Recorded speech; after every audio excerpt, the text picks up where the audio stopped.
Friends, ನಾನು ಹಾಕುವಂಥ ಪ್ರತಿಯೊಂದು ವೀಡಿಯೋಸ್ಗಳು ನಿಮಗೆ ಇಷ್ಟ ಆಗ್ತಿದ್ರೆ ಈ ಥರ ಒಂದು ಲೈಕ್ ಒತ್ತಿ, ಹಾಗೆ ಸಬ್ಸ್ಕ್ರೈಬ್ ಮಾಡ್ಕೊಳ್ಳಿ ಚಾನಲ್ಗೆ. ಪಕ್ಕದಲ್ಲಿರೋ ಬೆಲ್ ಬಟನ್ ಕೂಡ ಪ್ರೆಸ್ ಮಾಡಿ. ಇದರಿಂದ ನಾನು ಹಾಕುವಂಥ ಪ್ರತಿ ವಿಡಿಯೋ ನೋಟಿಫಿಕೇಷನ್ಸು ಮೊದಲಿಗೆ ನಿಮಗೆ ಬರುತ್ತೆ. ಆವಾಗ ನೀವು ಈಸಿಯಾಗಿ ವೀಡಿಯೋಸ್ಗಳನ್ನ ನೋಡ್ಬೋದು. ಹಾಯ್, ಹಲೋ, ನಮಸ್ತೆ ಎಲ್ಲರಿಗೂ. ವೆಲ್ಕಮ್ ಟು ತನು ಸ್ವಯಂ ಅಡುಗೆ.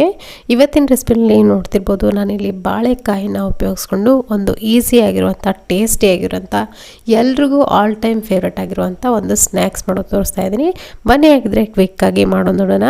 ನಾನಿಲ್ಲಿ 2 ಬಾಳೆಕಾಯಿನ ತೊಗೊಂಡಿದ್ದೀನಿ. ಬಾಳೆಕಾಯಿ ಚೆನ್ನಾಗಿರೋದನ್ನು ಆಯ್ಕೆ ಮಾಡ್ಕೊಳ್ಳಿ. ಪೂರ್ತಿಯಾಗಿ ಬಲ್ತಿರುವಂಥ ಬಾಳೆಕಾಯಿ ಏನಿರುತ್ತೆ ಅದನ್ನು ಆಯ್ಕೆ ಮಾಡ್ಕೊಳ್ಳಿ. ದೊಡ್ಡದಾಗಿರುವಂಥ ಬಾಳೆಕಾಯಿನ ಆಯ್ಕೆ ಮಾಡ್ಕೊಳ್ಳಿ. ನೋಡಿ, ನಾನಿಲ್ಲಿ ಎಡ್ಜಸ್ನ ಕಟ್ ಮಾಡ್ಕೊಂಡಿದ್ದೀನಿ. 2 ಸೈಡ್ ಕೂಡ ಎಡ್ಜಸ್ ಕಟ್ ಮಾಡಿಕೊಂಡು ನೋಡಿ, ಈ ಥರ ಬಾಳೆಕಾಯಿ ಮೇಲ್ಗಡೆ ಸಿಪ್ಪೆ ಏನಿರುತ್ತಲ್ಲ ಅದಕ್ಕೆ ಒಂದು ಈ ಥರ ಕಟ್ ಮಾಡ್ಕೊಳ್ಳಿ. ಸಿಪ್ಪೆ ಮಾತ್ರ, ಅದು ಎಷ್ಟು ದಪ್ಪವಾಗಿರುತ್ತೋ ಅಷ್ಟು ಮಾತ್ರ ಕಟ್ ಮಾಡ್ಕೊಳ್ಳಿ. 4ರಿಂದ 5 ಭಾಗದಲ್ಲಿ ಈ ಥರ ಕಟ್ ಮಾಡಿಕೊಂಡು ಮೇಲ್ಗಡೆ ಇರೋವಂಥ ಸಿಪ್ಪೆ ಏನಿದೆ ಇದನ್ನ ತೆಗಿಯೋಕ್ಕೆ ಈಸಿ ಆಗುತ್ತೆ ಕಟ್ ಮಾಡಿಕೊಂಡ್ರೆ. ಸೊ ನೋಡಿ, ನೀವು ನೋಡ್ತಿರ್ಬೋದು, ಕಟ್ ಮಾಡ್ಕೊಂಡ್ಮೇಲೆ ಎಷ್ಟು ನೀಟಾಗಿ ಬರ್ತಿದೆ. ನೀವು ಕಟ್ ಮಾಡದೆ ಹಾಗೆ ಬಾಳೆಕಾಯಿ ಸಿಪ್ಪೆನ ತೆಗಿಯೋಕೆ ಹೋದರೆ ಅದು ಕ್ಲೀನಾಗಿ ಬರೋಲ್ಲ, ಕಟ್ ಆಗುತ್ತೆ. ಬಾಳೆಕಾಯಿ ಎಲ್ಲ ಪೂರ್ತಿಯಾಗಿ ಹಾಳಾಗುತ್ತೆ. ಸೊ ಈ ಥರ ಕಟ್ ಮಾರ್ಕನ್ನು ಕೊಟ್ಟು ನೀವು ಕಟ್ ಮಾಡೋದ್ರಿಂದ ಸುಲಭವಾಗಿ ನೀವು ಸಿಪ್ಪೆನ ತೆಗಿಬೋದು. ನೋಡಿ, 2 ಬಾಳೆಕಾಯಿ ಸಿಪ್ಪೆನೂ ನಾನಿಲ್ಲಿ ಇದೇ ಥರ ತೆಗೆದಿದ್ದೀನಿ. ಸೊ ಇವಾಗ ಸ್ವಲ್ಪ ಸಿಪ್ಪೆ ಉಳ್ಕೊಂಡಿದ್ರು ಕೂಡ ಅದನ್ನು ಚಾಕುವಿಂದ ಮೇಲ್ಗಡೆ ಭಾಗ ಕಟ್ ಮಾಡ್ಕೊಳ್ಳಿ.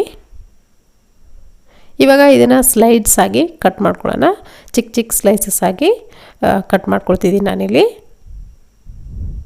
ಸ್ವಲ್ಪ ದಪ್ಪವಾಗಿ ಕಟ್ ಮಾಡ್ಕೊಳ್ಳಿ, ಜಾಸ್ತಿ ತೆಳುವಾಗಿ ಕಟ್ ಮಾಡೋ ಹಾಗಿಲ್ಲ. ಇಲ್ಲಿ ಈ ಥರ ಸ್ವಲ್ಪ ದಪ್ಪವಾಗಿ ಕಟ್ ಮಾಡ್ಕೊಳ್ಳಿ. ನಾನಿಲ್ಲಿ ಸ್ವಲ್ಪ ತೆಳುವಾಗಿ ಕಟ್ ಮಾಡ್ಕೊಂಡಿದ್ದೀನಿ. ನೀವು ಸ್ವಲ್ಪ ದಪ್ಪವಾಗಿ ಕಟ್ ಮಾಡ್ಕೊಳ್ಳಿ ಅಂತ ಹೇಳ್ತೀನಿ. ಸೊ ಇದೇ ಥರ ನೋಡಿ, ಎಲ್ಲ 2 ಬಾಳೆಕಾಯಿಗಳನ್ನು ಈ ಥರ ಸ್ಲೈಸ್ ಆಗಿ ಕಟ್ ಮಾಡಿಕೊಂಡು ರೆಡಿ ಮಾಡಿ ಇಟ್ಕೊಳ್ತಿದ್ದೀನಿ. ತುಂಬಾ ಸಿಂಪಲ್ ಆಗಿರುವಂಥ ಒಂದು ಸ್ನ್ಯಾಕ್ಸ್, ಮಕ್ಳಿಗಂತೂ ತುಂಬಾ ಇಷ್ಟ ಆಗುವಂಥ ಒಂದು ಫೇಮಸ್ ಸ್ನ್ಯಾಕ್ ಅಂತ ಹೇಳ್ಬೋದು. ಸೊ ಇವಾಗ ಇದನ್ನು ಸೈಡಲ್ಲಿ ಎತ್ತಿಟ್ಕೊಳ್ಳೋ. ನಾನು ಒಂದು ಬೌಲ್ಗೆ ಒಂದು 2ರಿಂದ 3 ಟೇಬಲ್ ಸ್ಪೂನಷ್ಟು ನೀರು ಹಾಕ್ಕೊಂಡಿದ್ದೀನಿ. ಒಂದು ಅರ್ಧ ಟೀ ಸ್ಪೂನಷ್ಟು ಉಪ್ಪು, ಹಾಗೆ ಒಂದು 1/4 ಟೀ ಸ್ಪೂನ್ ಆಗೋಷ್ಟು ಅರಿಶಿನವನ್ನು ಹಾಕ್ಕೊಂಡಿದ್ದೀನಿ. ಅರಿಶಿನ ಏನಿದೆ ಆಪ್ಷನಲ್ಲು, ಬೇಕಿದ್ರೆ ಹಾಕ್ಕೊಳ್ಬೋದು, ಕಲರ್ಗೋಸ್ಕರ ಹಾಕೋದು. ಇದನ್ನು ಕೂಡ ಮಿಕ್ಸ್ ಮಾಡ್ಕೊಂಡು ಸೈಡಲ್ಲಿ ಎತ್ತಿಟ್ಕೊಳ್ಳೋಣ. ಇವಾಗ ನೋಡಿ, ಎಣ್ಣೆ ಕಾಯಕ್ಕಿಟ್ಟಿದ್ದೀನಿ ನಾನು ಬಾಣಲೆನಲ್ಲಿ. ಎಣ್ಣೆನ ಪೂರ್ತಿ ಹೈ ಫ್ಲೇಮ್ನಲ್ಲಿ ಕಾಯಿಸ್ಕೊಳ್ಬೇಕಾಗತ್ತೆ. ಲೋ ಫ್ಲೇಮ್ನಲ್ಲಿ ಕಾಯಿಸ್ಕೊಂಡು ಹಾಕ್ಲಿಕ್ಕೆ ಹೋಗ್ಬಿಡಿ. ಈಗ ನೋಡಿ, ಹೈ ಫ್ಲೇಮ್ನಲ್ಲಿ ಕಾಯಿಸ್ಕೊಂಡು ಈ ಬಾಳೆಕಾಯಿ ಏನಿದೆ ಸ್ಲೈಸ್ ಮಾಡ್ಕೊಂಡಿರೋದು ಅದನ್ನು ಹಾಕ್ಕೊಳ್ತಿದ್ದೀನಿ. ಪೂರ್ತಿಯಾಗಿ ಬಾಳೆಕಾಯಿ ಹಾಕಿದ ತಕ್ಷಣ ಸ್ವಲ್ಪ ಫ್ಲೇಮನ್ನು ಕಡಿಮೆ ಮಾಡ್ಕೊಳ್ಳಿ. ಅಂದರೆ ಮೀಡಿಯಮ್ ಫ್ಲೇಮಲ್ಲೇ ಇಟ್ಕೊಳ್ಳಿ. ಮೀಡಿಯಮ್ ಹೈ ಫ್ಲೇಮ್ ಮಧ್ಯೆ ಇಟ್ಕೊಂಡು ಚೆನ್ನಾಗಿ ಇದು ಕ್ರಿಸ್ಪಿ ಆಗಬೇಕು. ಅಲ್ಲಿವರೆಗೂ ಇದನ್ನು ಕೈ ಆಡಿಸ್ಬಿಡಿ. ಆದರೆ ಸ್ಪೂನನ್ನು ಹಾಕ್ಬಿಡಿ. ಹಾಕಿದ ತಕ್ಷಣ ಸ್ವಲ್ಪ ಚೆನ್ನಾಗಿ ಫ್ರೈ ಆದಮೇಲೆ ಈ ಥರ ಸ್ಪೂನಿಂದ ಫ್ರೈ ಮಾಡ್ಕೊಳ್ಳಿ.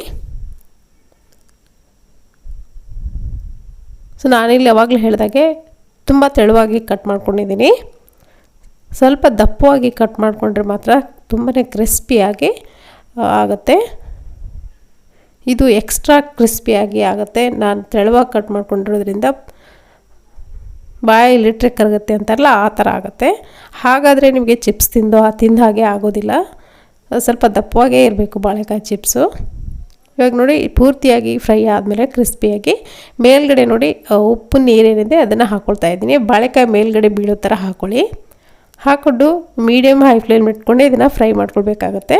ಕ್ರಿಸ್ಪಿ ಆಗೋರ್ಗೆ ನಿಮ್ಗೆ ಗೊತ್ತಾಗುತ್ತೆ. ಪೂರ್ತಿ ಹಗುರವಾಗುತ್ತೆ. ಇದು ಪೂರ್ತಿ ಫ್ರೈ ಆದಮೇಲೆ ತುಂಬ ಕ್ರಿಸ್ಪಿಯಾಗಿ ಕೂಡ ಆಗುತ್ತೆ.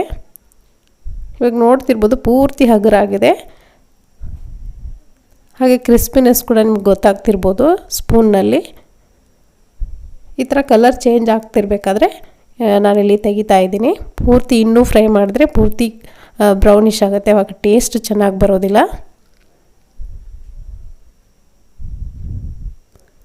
ಸೊ ಇವಾಗ ಎಲ್ಲ ಬಾಳೆಕಾಯಿನೂ ತೆಗಿತಾ ಇದ್ದೀನಿ. ಮತ್ತೊಂದು ಬ್ಯಾಚ್ ಕೂಡ ನಾನು ಫ್ರೈ ಮಾಡ್ಕೊಂಡಿದ್ದೀನಿ. ನಾನಿಲ್ಲಿ ಅರಿಶಿನದ ನೀರನ್ನು ಹಾಕಿರೋದ್ರಿಂದ ಮೊದಲನೇ ಬ್ಯಾಚ್ಗೆ ಸ್ವಲ್ಪನೇ ಹಾಕಿದೆ, ಎರಡನೇ ಬ್ಯಾಚ್ಗೆ ಸ್ವಲ್ಪ ಜಾಸ್ತಿ ಹಾಕಿದೆ ಅರಿಶಿನ ನೀರು. ಅದಕ್ಕೋಸ್ಕರ ಕಲರ್ ನೋಡ್ತಿರ್ಬೋದು. ಇವಾಗ ನೀವು ಕಲರ್ ಚೇಂಜ್ ಆಗಿದೆ. ಸೆಕೆಂಡ್ ಬ್ಯಾಚ್ದು ಪೂರ್ತಿ ಅರಿಶಿನದ ನೀರನ್ನು ಹಾಕಿದ್ದೀನಿ. ಅದು ಪೂರ್ತಿಯಾಗಿ ಹೀರ್ಕೊಂಡ್ಬಿಡುತ್ತೆ, ಉಪ್ಪು ನೀರು ಏನಿರುತ್ತೆ ನಾವು. ಚೆನ್ನಾಗಿ ಹೀರ್ಕೊಂಡ್ಬಿಡುತ್ತೆ, ಎಣ್ಣೆನಲ್ಲಿ ಉಳ್ಕೊಳ್ಳೋದಿಲ್ಲ. ನೋಡಿ ಎಷ್ಟು ಕ್ರಿಸ್ಪಿಯಾಗಿದೆ ಅಂತ. ಇದ್ರ ಮೇಲ್ಗಡೆ ಬೇಕಿದ್ರೆ ಮಸಾಲೆಗಳನ್ನ ನೀವು ಹಾಕ್ಕೊಳ್ಬೋದು. ಖಾರದ ಪುಡಿ ಹಾಕ್ಕೊಳ್ತಾ ಇದ್ದೀನಿ ನಾನಿಲ್ಲಿ. ಹಾಗೆಯೇ ಸ್ವಲ್ಪ ಚಾಟ್ ಮಸಾಲ ಕೂಡ ಹಾಕ್ಕೊಳ್ಬೋದು ನೀವು. ಹಾಕ್ಕೊಂಡು ಒಂದ್ಸರಿ ಕ್ಲೀನಾಗಿ ಟ್ವಿಸ್ಟ್ ಮಾಡಿಕೊಂಡು, ಮಕ್ಳಿಗಂತೂ ತುಂಬಾ ಇಷ್ಟ ಆಗುತ್ತೆ. ಟೀ ಟೈಮ್ ಜೊತೆ ತುಂಬಾ ಒಂದು ಫೇಮಸ್ ಹೆಲ್ದಿ ಸ್ನ್ಯಾಕ್ಸ್ ಅಂತ ಹೇಳ್ಬೋದು. ನಾನಿಲ್ಲಿ 2 ಬಾಳೆಕಾಯಿ ತೋರಿಸಿದ್ದೀನಿ. ನೀವು ಬೇಕಿದ್ರೆ ಜಾಸ್ತಿಯಾಗಿ ಮಾಡಿಕೊಂಡು ಒಂದು ಏರ್ಟೈಟ್ ಕಂಟೈನಲ್ಲಿ ಹಾಕ್ಕೊಂಡು ಒಂದು ವಾರ 10 ದಿನ ಆರಾಮಾಗಿ ಇದನ್ನು ತಿನ್ಬೋದು. ಚಾಟ್ಸ್ ತುಂಬಾ ಚೆನ್ನಾಗಿರುತ್ತೆ. ಖಂಡಿತವಾಗ್ಲೂ ಇದು ನಿಮಗೆ ಇಷ್ಟ ಆಗಿದೆ ಅಂದ್ಕೊಳ್ತೀನಿ. ಇಷ್ಟ ಆಗಿದ್ರೆ ಒಂದು ಲೈಕ್ ಒತ್ತೋದನ್ನು ಮರಿಬೇಡಿ. ಹಾಗೆ ಚಾನಲ್ಗೆ ಇನ್ನೂ ಯಾರು ಸಬ್ಸ್ಕ್ರೈಬ್ ಆಗಲು ದಯವಿಟ್ಟು ಸಬ್ಸ್ಕ್ರೈಬ್ ಆಗಿ. Thank you.